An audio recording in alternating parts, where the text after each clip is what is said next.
Bienvenue à tous, on est très heureuse de vous retrouver aujourd'hui pour une nouvelle vidéo et nous allons aborder la thématique des albums souvenirs, les albums photos souvenirs de famille.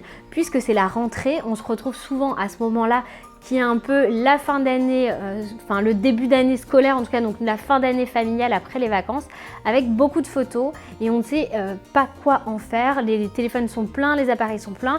Du coup, avec Laure, on a décidé de vous présenter quelques idées pour faire vos albums photos.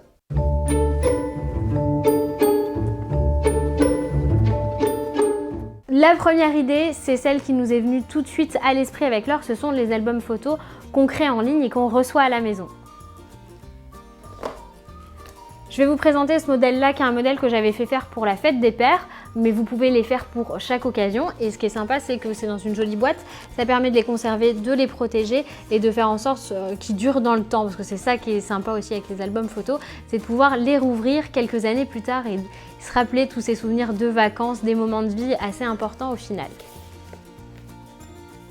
Du coup, voilà l'album qu'on avait fait faire pour la fête des pères l'année dernière pour Loïs, avec en couverture ma petite poupée. Et ce qui est sympa, c'est qu'on peut ajouter des petites émoticônes, des textes, des photos en double page et ça permet de trier un petit peu les belles photos, de se rappeler des bons moments. Je sais pas ce que tu en penses, Laure. Oui, le fait de pouvoir mettre un petit mot, ça permet que dans quelques années, quand on ne se souvient plus quand a eu lieu l'événement, qu'est-ce qui s'est passé à ce moment-là, d'avoir une petite note qui permet de se le rappeler. Ou si un jour les enfants le feuillettent plus tard et qu'on n'est pas là, ils savent à quoi ça correspond. Là, je me rends compte du poids que j'ai pris depuis cette photo surtout. Alors les albums, c'est vrai que c'est bien pour pouvoir les garder dans le temps, mais l'alternative pour avoir ça à vue d'œil, tout simplement, ça va être la forme poster ou la forme mur avec des photos. Vous savez, ça se fait bien avec une forme de cœur, on voit ça un petit peu partout, où on imprime les petites photos individuelles. Et donc, pouvoir imprimer sous forme d'un poster, ça permet de l'accrocher dans une pièce. Moi, ce que j'avais fait pour mon premier, que j'ai fait aussi pour ma seconde, c'est un poster où il y avait des photos souvenirs avec chaque membre de la famille. Et donc, ils ont dans leur chambre un grand poster avec tout le monde avec qui ils ont été, des personnes qui aujourd'hui ne sont plus là aussi malheureusement, puisque le temps fait son effet. Et donc, ça permet d'avoir plein de souvenirs. Et puis, ça se change, ça se renouvelle, un poster, on les renroule, ça tient pas de place. Et ça peut être une jolie déco. C'est vrai qu'en plus maintenant on peut les commander avec ou sans cadre, il y a plein de systèmes de fixation différentes et c'est vraiment un petit budget et un joli cadeau à faire aussi pour les grands-parents par exemple. Oui voilà, si vous êtes déjà en recherche de cadeaux de Noël, vous en avez une.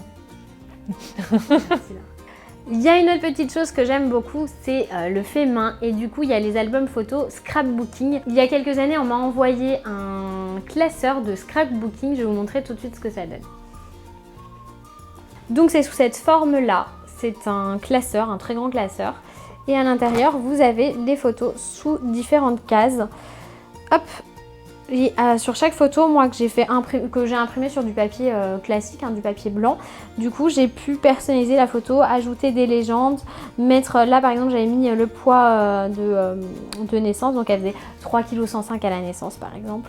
Là des petits scrapbooking plus classiques et c'est très sympa parce que du coup on peut le sortir et le rentrer très facilement. Enfin, à une main c'est moins simple tout de suite. Et le principe de scrapbooking, c'est qu'il y en a aussi qui en font des sortes de cartes postales, tu sais, qui personnalisent et qui envoient aux membres de la famille. Comme ça, donc là par exemple, c'était pour ces 3 mois, avec les petites photos, les petits mots et tout ça, on peut rajouter un petit peu tout ce qu'on veut. Tu vois, un peu d'allaitement là. C'est trop mignon, on la reconnaît bien, hein. Ouais, déjà. Elle a tellement grandi. En ayant mon fils aîné à l'école, j'ai découvert ce petit cahier de vie où en fait les enfants peuvent raconter, on nous le donne pendant les vacances scolaires et donc les maîtresses, les enseignants disent faites faire à l'enfant, il raconte ses vacances et donc on choisit les photos ensemble, on va mettre les petits mots de l'enfant, donc ça c'est super sympa. Et je me suis dit que ça pourrait être chouette de le faire simplement nous au quotidien. Donc quand votre enfant est en âge, donc vers 2 ans et demi, 3 ans, 3 ans et demi, ça dépend de leur envie aussi de participer au projet. Mais tout simplement que eux choisissent les photos, qui mettent des petits mots. Alors c'est nous qui écrivons bien sûr, mais moi Eden aime bien écrire Eden. Vous pouvez leur faire mettre leur petite empreinte de main, coller leurs petits dessins préférés qu'ils ont choisis. Donc c'est vraiment un album, donc un grand cahier. N'hésitez pas à prendre du grand cahier parce que les écrivent un peu large et puis les feuilles de dessin elles sont un peu grandes. Voilà.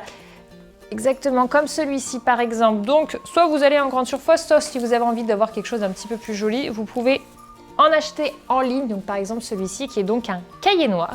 Hop. Oups, là on a semé. Donc par exemple, vous imprimez plein de petites photos. Là nous avons Loïs, qui n'est pas mon chéri, mais celui de Becca, vous noterez.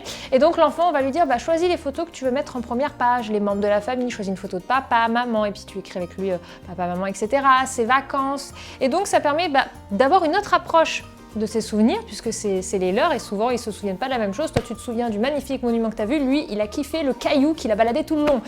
Voilà, chacun ça a payé ton entrée 45 €. Quoi, voilà, mais c'est c'est aussi le côté sympa avec les enfants, c'est qu'ils peuvent personnaliser, donc en faire un à chaque enfant qui peut durer dans le temps, et c'est assez rigolo, même eux ils se souviennent pas forcément, et je pense que ça peut être une bonne alternative en souvenir quand on a des loulous.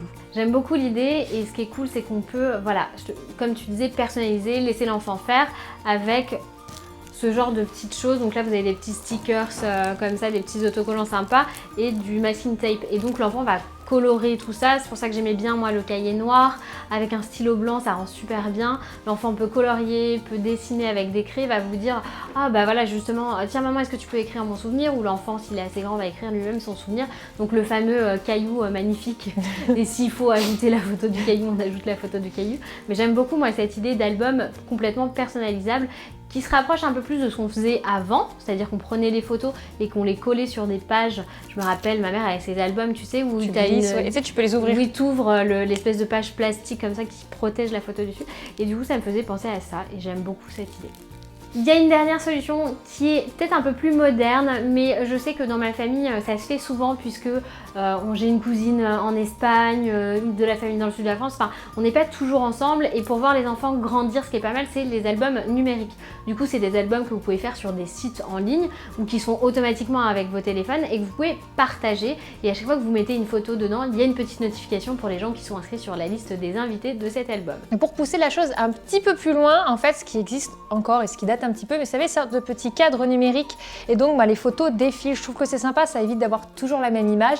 On met une petite clé USB ou on la branche, je sais plus trop, et on peut rajouter des photos et ça défile, et ça reste quelque chose de numérique, et c'est plutôt sympa. Ouais, mes grands-parents ont ça et ils en sont super fans, et du coup ils voient toutes les photos de leurs petits-enfants, de leurs arrière-petits-enfants défiler comme ça dans leur chambre, et ça leur fait... Ils sont pas obligés de choisir en fait la photo. Du coup c'est vrai que il y a un petit peu de tout, personne n'est oublié, plus la famille s'agrandit, mais tout le monde est dedans. On espère que cette vidéo vous a plu. On compte sur vous pour commenter et liker la vidéo. N'hésitez pas à nous mettre, vous, ce que vous aimez faire pour vos albums photos, si vous avez des traditions familiales peut-être. Dans tous les cas, on se retrouve mercredi prochain pour une nouvelle vidéo, et d'ici là, prenez soin de vous. Bye!